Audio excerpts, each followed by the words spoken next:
खबरदार, तुम यहाँ से बाहर नहीं जा सकती। काल कोठरी से थोड़ी दूर पर तैनात एक सैनिक ने त्रिशला का रास्ता रोकते हुए चेतावनी दी। तो क्या तुम मुझे रोकोगे? कहने के साथ ही त्रिशला ने बड़ी फुर्ती से उस सैनिक की गर्दन मरोड़ी और अपना घूंघट संभालते हुए शाही बगीचे की तरफ जाने लगी, जहां अभी कुछ देर पहले तक आतिशबाजी हो रही थी। त्रिशला ने कुछ देर पहले रुककर देखा, बगीचे में अलग अलग राज्यों के प्रतिनिधि पटरानी कामिनी के बर्थडे में शामिल होने के लिए पहुंच चुके थे। उन सब के बीच महाराज वीरभद्र सिंह अपनी मनपसंद पटरानी कामिनी के साथ बैठा गीत संगीत का आनंद ले रहा था। वीरभद्र को देखकर त्रिशला बदले की भावना से जलने लगी। उसके दिमाग में उसका मकसद घूमने लगा कि तभी पीछे से सरोज की हांफती हुई आवाज आई। महारानी सा, मेरी बात मानिए, आप अगर बगीचे के अंदर गई तो गजब हो जाएगा।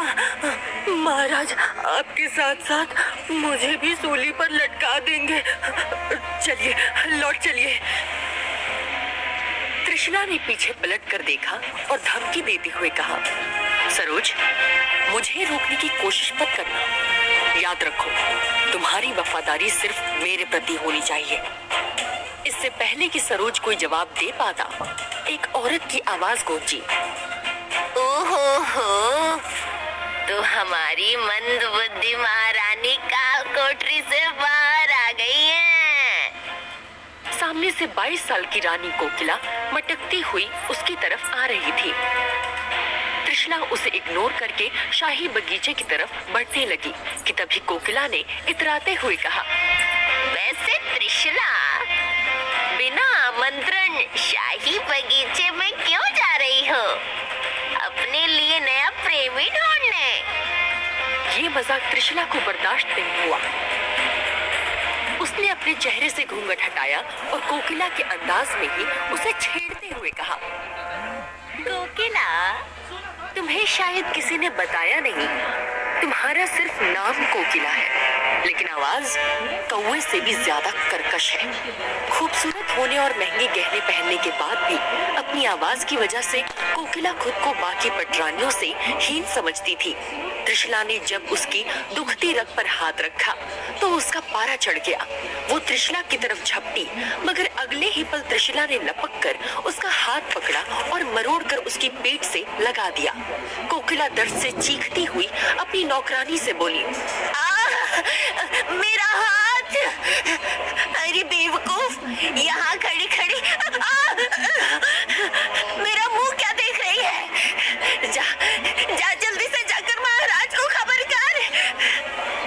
नौकरानी घबराकर तुरंत बगीचे के अंदर भागी, तो वहीं कोकिला के साथ साथ आसपास खड़े लोग त्रिशला के इस नए रूप को देखकर हक्के बक्के थे। कोकिला ने झल्लाते हुए कहा, त्रिशला, क्या हो गया है तुम्हें? इतनी हिम्मत! और ये अचानक हाथी जैसी शक्ति कहां से आ गई है तुम्हें? छोड़ो मेरा हाथ! लेकिन त्रिशला किसी भी हाल में कोकिला का हाथ छोड़ने को तैयार नहीं थी।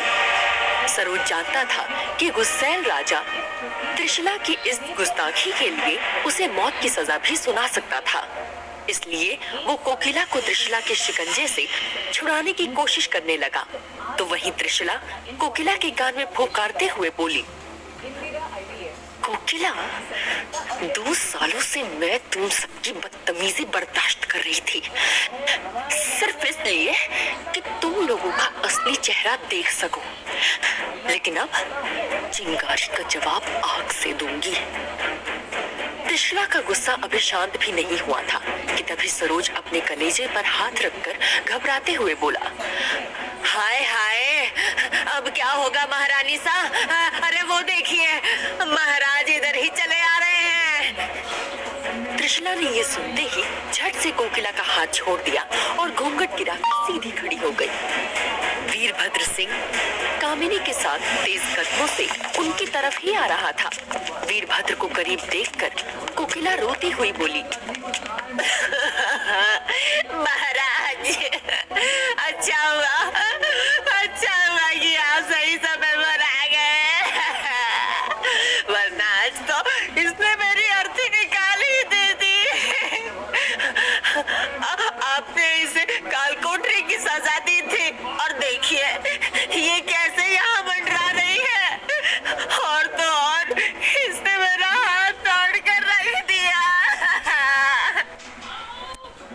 ने त्रिशला की तरफ इशारा करते हुए कहा, लेकिन त्रिशला बिल्कुल शांत खड़ी थी, जिसे देखकर वीरभद्र सिंह ने रूखेपन से कहा, त्रिशला, तुम यहाँ क्या कर रही हो?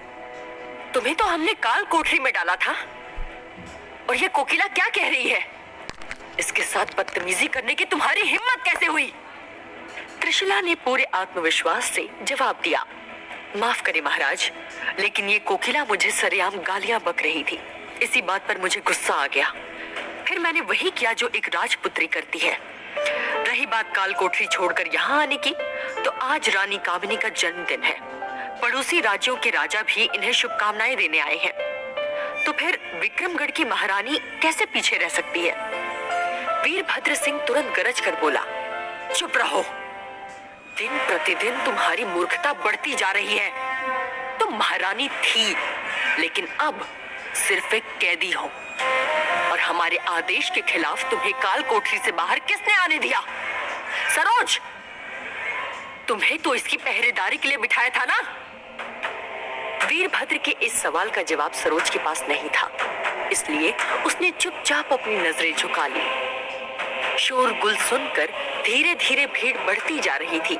कामिनी ने इस मौके का पूरा फायदा उठाते हुए धीरे से कहा, महाराज, देखिए, दूसरे राज्य के लोग भी यहाँ जमा होते जा रहे हैं। त्रिशला के इस बर्ताव से बदनामी उसकी नहीं, बल्कि आपकी और विक्रमगढ़ की होगी। इसलिए फिलहाल उसे भी अंदर आने दीजिए। राजा वीरभद्र सिंह को अपनी सबसे प्यारी रानी कामिनी का सुझाव अच्छा लगा। उसने कड़ी आवाज में त्रिशला से कहा, ठीक है, तुम जश्न में शामिल हो सकती हो, मगर कोई गड़बड़ मत करना, वरना इस बार हम तुम्हें मृत्यु दंड देने से भी नहीं चूकेंगे। कामिनी ने एक तिरछी नजर त्रिशला के ऊपर डाली और फिर मुंह बनाकर महाराज के साथ शाही बगीचे के अंदर चली गई। उसे बिल्कुल आभास नहीं था कि त्रिशला किसी खास मकसद के तहत उस जश्न में शामिल हो रही थी। थोड़ी ही देर में त्रिशला और सरोज बाकी लोगों की तरह शाही बगीचे में गीत संगीत का आनंद ले रहे थे। सरोज ने त्रिशला की तरफ देखा। उसकी नजरें महाराज और कामिनी पर टिकी हुई थी। उसने घबराते हुए कहा, क्या सोच रही है महारानी सा? कहीं कुछ गड़बड़ करने का तो इरादा नहीं है आपका? त्रिशला ने बिना उसे देखे धीरे से बुदबुदाकर कहा, तुम फिक्र मत करो सरोज, ना मेरे इरादे की भनक किसी को लगेगी और ना ही तुम्हें कुछ होगा। कहते कहते त्रिशला की नजरें म्यूजिशियंस के ग्रुप पर गई। सिंगर और डांसर्स नाचते नाचते वीरभद्र और कामिनी के सामने आ चुके थे। महफिल अपने पूरे उफान पर थी। डांसर्स अपनी मनमोहक अदाओं से वीरभद्र को रिझाने की कोशिश कर रही थी कि तभी सारे म्यूजिशियंस वीरभद्र और कामिनी को घेर कर चक्कर लगाने लगे। त्रिशला की नजरें उन म्यूजिशियंस के हाथों पर स्थिर हो गई कि तभी वो कुछ देखकर जोर से चीखी, नहीं! और अपनी ही जगह से उछलकर महाराज वीरभद्र सिंह की तरफ दौड़ पड़ी। उसकी चीख सुनकर सारंगी प्लेयर के हाथों में तेज हरकत हुई। उसने झटपट सारंगी के गज यानी बो से एक छुपी हुई पतली तलवार निकाली और वीरभद्र सिंह के ऊपर हमला कर दिया। लेकिन तब तक त्रिशला चीते की फुर्ती से वीरभद्र को अपनी बाहों में पकड़कर सिंहासन के नीचे गिर चुकी थी। अचानक हुए हमले के सदमे से वीरभद्र अभी उभरा भी नहीं था कि तभी त्रिशला उसे अपने शरीर से दूर ढकेलते हुए चिल्लाई, सावधान महाराज, ये लोग आपकी हत्या करना चाहते हैं। वीरभद्र त्रिशला का नया रूप देखकर पूरी तरह भौचक्का था, तो वहीं दूसरी तरफ सारंगी प्लेयर अपना पहला बार खाली जाता देखकर बौखला चुका था। उसके साथ साथ उसके बाकी साथी भी तलवारें खींचकर वीरभद्र और कामिनी की तरफ दौड़ने लगे। कामिनी दहशत में भूत बन चुकी थी। एक हमलावर अपनी तलवार लेकर सीधा उसकी तरफ दौड़ा, मगर इसके पहले कि उसकी तलवार कामिनी की गर्दन काटती, वीरभद्र सिंह ने उस हमलावर को एक जबरदस्त धक्का दिया और साथ लेकर जमीन पर गिर पड़ा। इतनी देर में राजा के सैनिक भी वहां पहुंच चुके थे। सभी हमलावरों को बंदी बना लिया गया था। वीरभद्र सिंह ने सारंगी प्लेयर को कॉलर से पकड़ा और पकड़कर जोर से एक करारा थप्पड़ दिया, जिसके जवाब में वो आदमी पागलों की तरह हंसने लगा। वीरभद्र सिंह गरज कर बोला, दुष्ट! राजा वीरभद्र सिंह पर हमला करने की तुम्हारी हिम्मत कैसे हुई? बताओ, किसने भेजा है तुम्हें? वरना अभी तुम्हारी गर्दन उड़ा देंगे। हमलावर के बाकी साथी सैनिकों के चंगुल से आजाद होने के लिए छटपटा रहे थे, लेकिन सारंगी प्लेयर लगातार हंसे जा रहा था। वीरभद्र सिंह ने जब उसे दोबारा थप्पड़ मारा, तब वो किसी दूसरी भाषा में कुछ उटपटांग बातें बकने लगा।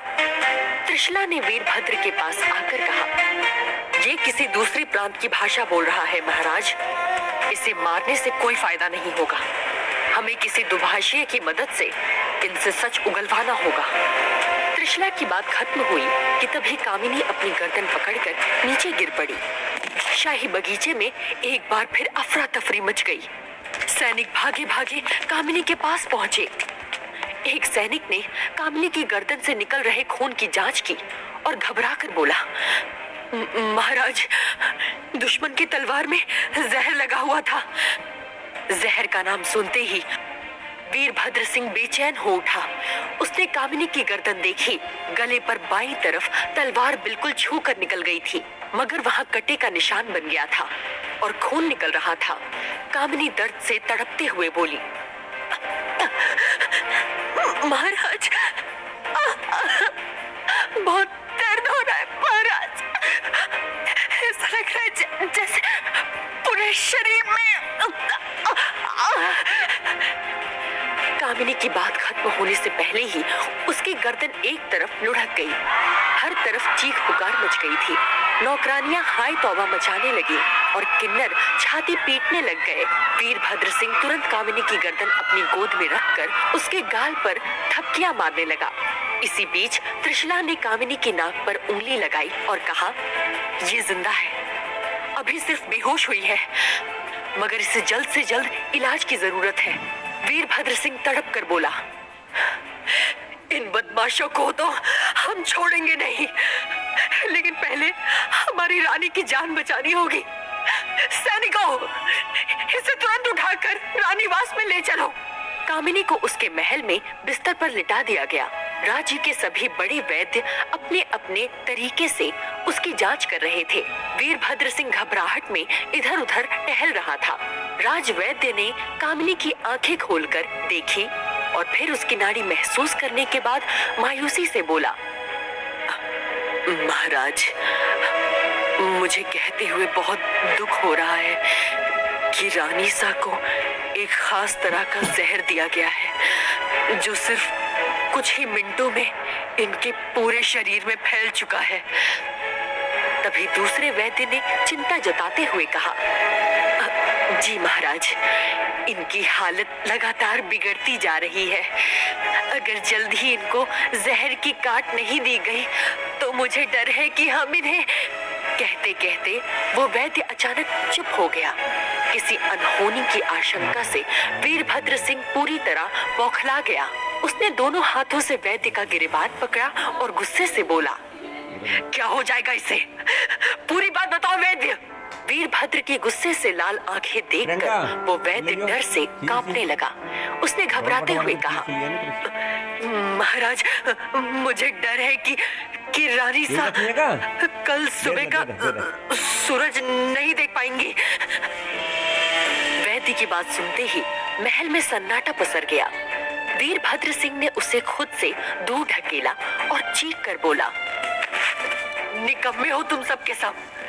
कैसे वैद्य हो जो हमारी कामिनी की जान नहीं बचा सकते? जहर की काट नहीं है तुम्हारे पास, फिर किस बात के वैद्य हो? आखिर किस तरह का जहर है ये? इसे भी तो किसी इंसान ने ही बनाया होगा ना। कहते कहते वीरभद्र की नजर राजवैद्य कश्यप पर पड़ी। उसने धमकी देते हुए कहा, राजवैद्य कश्यप, हमारी कामिनी सुबह का सूरज देखेगी। जो करना हो करो, जो चाहिए मंगा लो, राजकोष के सारे पैसे लगा दो, लेकिन हमारी कामिनी को कुछ नहीं होना चाहिए। वैद्य ने सिर झुकाकर अफसोस के साथ कहा, मैं खुद भी यही चाहता हूँ महाराज। मेरा बस चले तो अपनी जान देकर रानीसा का जीवन बचा लूं, लेकिन मैं कुछ नहीं कर सकता। मैं तो क्या, कोई भी कुछ नहीं कर सकता। ये बहुत घातक जहर है। इधर वैद्य की बातें चल रही थी और उधर त्रिशला कामिनी के सिरहाने पहुंच चुकी थी। वहां मौजूद वैद्य हकीमों ने जब त्रिशला को देखा तो नाक भौं सिकोड़ने लगे, लेकिन त्रिशला चुपचाप अपना काम करती रही। उसने कामिनी की नाड़ी चेक करने के बाद उसकी गर्दन पर हाथ रखकर कहा, मैं इसे बचा सकती हूँ। सबकी नजरें त्रिशला की तरफ उठ गई। वीरभद्र सिंह ने राजवैद्य को छोड़ दिया और त्रिशला पर चिल्लाते हुए कहा, तुम्हारा दिमाग खराब हो गया है क्या? ऐसे समय में भी तुम अपनी मूर्खता से बाज नहीं आओगी। जब ये बड़े बड़े हकीम कुछ नहीं कर पाए तो तुम क्या कर लोगी?